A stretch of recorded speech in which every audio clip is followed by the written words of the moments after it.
Hello दोस्तों, स्वागत है आप सभी का हमारे इस यूट्यूब चैनल ज्ञान गंगा पे।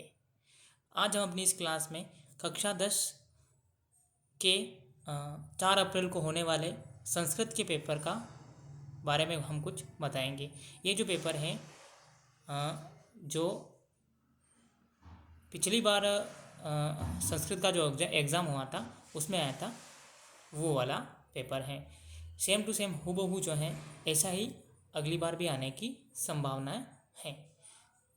ये जो इसमें पहला क्वेश्चन है वह वस्तुनिष्ठ प्रश्न है, यानी पहला क्वेश्चन जो है वस्तुनिष्ठ प्रश्न है और इस वस्तुनिष्ठ प्रश्न में आपको बहुत सारे प्रश्न पूछ रखे हैं। ठीक है, और ये जो वस्तुनिष्ठ प्रश्न है इसमें ये पहले से लगा करके 15 तक कुल इसमें वस्तुनिष्ठ प्रश्न जो हैं 15 इसमें वस्तुनिष्ठ प्रश्न पूछ रखे हैं, जिसमें आपको पाठ के कुछ प्रश्नोत्तर देखने को मिलेंगे। तो आपको इसमें व्याकरण के कुछ प्रश्नोत्तर भी आपको इसमें देखने को मिलेंगे। व्याकरण में आपको इसमें संधि, समास, उपसर्ग, प्रत्यय आदि प्रश्न जो हैं आपको इसमें देखने को मिलेंगे। इसमें मुख्य फोकस जो है व्याकरण पर किया गया है। दूसरे नंबर पर अगर हम चलते हैं और ये जितने भी क्वेश्चन आपको दिख रहे हैं सभी आपको एक एक नंबर के मिलने वाले हैं। ठीक है, और दूसरा प्रश्न जो है वह आपको रिक्त स्थान का इसमें देखने को मिलेगा, जिसमें भी व्याकरण पर मुख्य जोर दिया गया है, जिसमें एक तो संधि, समास और उपसर्ग प्रत्यय से रिलेटेड इसमें प्रश्न आएंगे। और साथ ही साथ इसमें आपको लट लकार वाले रूप भी, इसमें लट लकार, लिट लकार, जितने भी लकार होते हैं ना उन सब के रूप भी इसमें उसमें अब भी आपको इसमें लिखने होते हैं। ठीक है, तीसरा प्रश्न जो है वह आपके आएगा गद्यांश वाला, जिसमें आपको गद्यांश को पढ़ करके प्रश्नों के उत्तर देने हैं।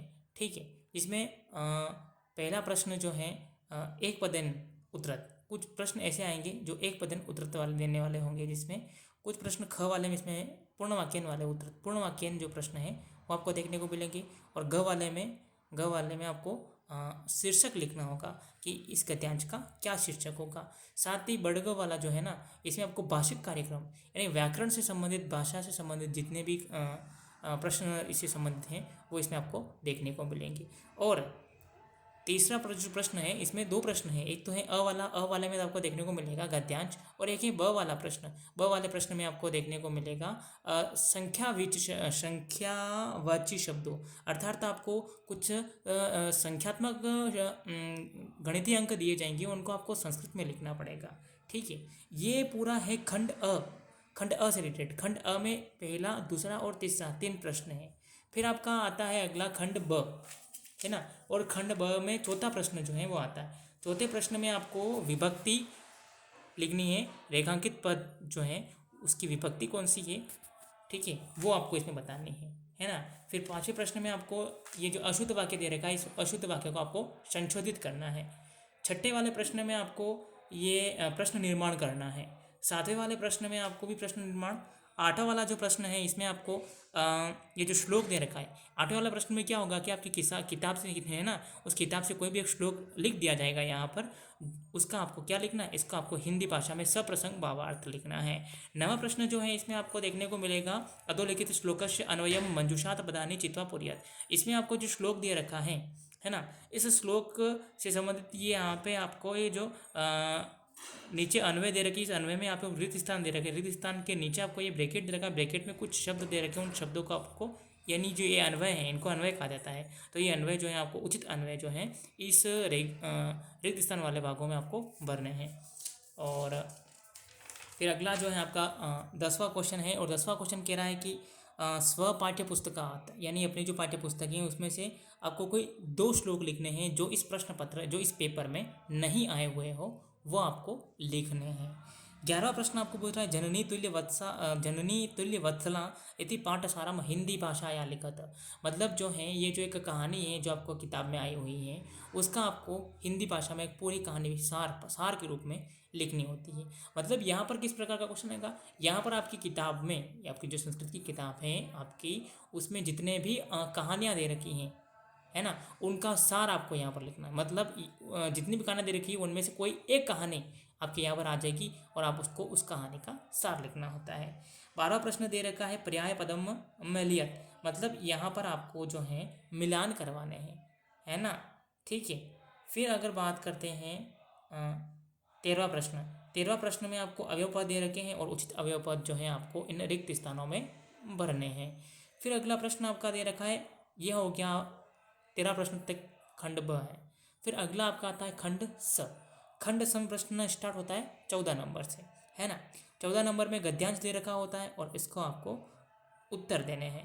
इसमें आपको एक चीज़ देखने को मिल रही होगी, इसमें जो है अथवा वाला जो है ना, ये भी दे रखा हो, है ना। यानी जो अथवा वाला है, यानी एक प्रश्न तो आपको ये देखने को मिल रहा है और एक प्रश्न ये, तो ये इसके अथवा में आपको देखने को मिलेगा गद्यांश वाला, जिसमें गद्यांश के कुछ प्रश्न पूछे होते हैं, उन शब्दों के उन प्रश्नों के आपको उत्तर देने होते हैं। और फिर जो है ना आपका ये 15 प्रश्न, ये 15 प्रश्न जो है पठित्वा एक तो 15 प्रश्न में भी ये कुछ देखिए आपको ये पद्यांश दे रखा है और इसके भी आपको उत्तर देने होते हैं इसमें, जिसमें एक पद्य है, पूर्ण वाक्य वाले भी हैं और जिस प्रकार निर्देश दे रखे हैं वैसे भी आपको इसमें उत्तर देने होते हैं। इसमें आपको एक चीज़ और देखने को मिल रही है कि इसमें भी आपको अथवा वाला देखने को मिल रहा होगा। फिर आपको देखने को मिल रहा होगा 16वां प्रश्न। 16वें प्रश्न में आपको नाट्यांश दे रहा होगा, नाट्यांश पढ़ना है आपको और फिर उसको नाट्यांश पढ़ के फिर उसका आपको उत्तर देना है। इसका भी आप देखिए कि अथवा में दे रखा है, यानी अथवा में नाट्यांश दे रखा है, इसका भी हम पढ़ के, अगर आपको पहले वाला ये नाट्यांश जो दे रखा है वह नहीं आ रहा हो तो अथवा में जो दे रखा है ना वो भी हम इसमें लिख सकते हैं, ठीक है ना। अगला प्रश्न है 17वां प्रश्न। 17वां प्रश्न देखिए कि अधोलिखितानि वाक्यानि क्रमरहितानि सन्ति। ये जो वाक्य दिए हुए हैं क्रम से नहीं है, आपको इन वाक्यों को पढ़कर क्रम से जमाना है, ऐसा प्रश्न आएगा। इसके अथवा में दे रखा है, इसके अथवा में जो है मंजूषा या ये जो मंजूषा है यानी जो ब्रैकेट है ना, इसमें कुछ शब्द दे रखे हैं, इन शब्दों को पढ़कर, है ना, आपको षट संस्कृत वाक्येषु एकम अनुच्छेद लिखकर एक अनुच्छेद लिखना है आपको इससे रिलेटेड कुछ, है ना। फिर 18वां प्रश्न दे रखा है। अब 18वां प्रश्न में कौन सा खंड आ गया, खंड द। तो खंड अ कंप्लीट हो गया, खंड ब भी कंप्लीट हो गया। अब हम पढ़ रहे हैं खंड द के बारे में। खंड द में आप देखिए यहाँ पर आपको लिखना है क्या, आपको लिखना है यहाँ पर प्रार्थना पत्र। इसके अथवा में दे रखा है आपको भवती शारिका अस्ति स्वकीयां सखी प्रति उद्यान भ्रमण विषय अधोलिखितम पत्रम मंजूषाया पद सहायता पुर्यता लिखत। तो ये आपको यहाँ पर पत्र लिखना है। पत्र कैसे लिखना है, जिसका ये आपको नीचे फॉर्मेट दे रखा है, उस फॉर्मेट के हिसाब से आपको ये मंजूषा यहाँ दे रखी है। इस मंजूषा में आपको कुछ शब्द दे रखे हैं, उचित शब्दों को पढ़ के आपको यहाँ पर इस पत्र में ये रिक्त स्थान दे रखे हैं वो लिखते हुए इसको पूरा करना है, अठवां में दे रखा है। फिर अगला आता है आपका 19वां प्रश्न। 19वां प्रश्न में जो है इसमें आपको क्या करना है कि ये कुछ चित्र दे रखा है, इस चित्र को देखकर आपको ये शब्द दे रखे हैं, इन शब्दों से आपको क्या बनाना है, 8 वाक्य बनाने हैं, है ना। फिर अथवा ये नहीं आ रहा है तो फिर आपको अथवा वाला क्या है, अथवा वाला दे रखा है आपको ये कुछ नीचे मंजूषा में कुछ शब्द दे रखे हैं, उनको आपको ये जो नीचे रिक्त स्थान दे रखे हैं इसमें आपको भरने होते हैं।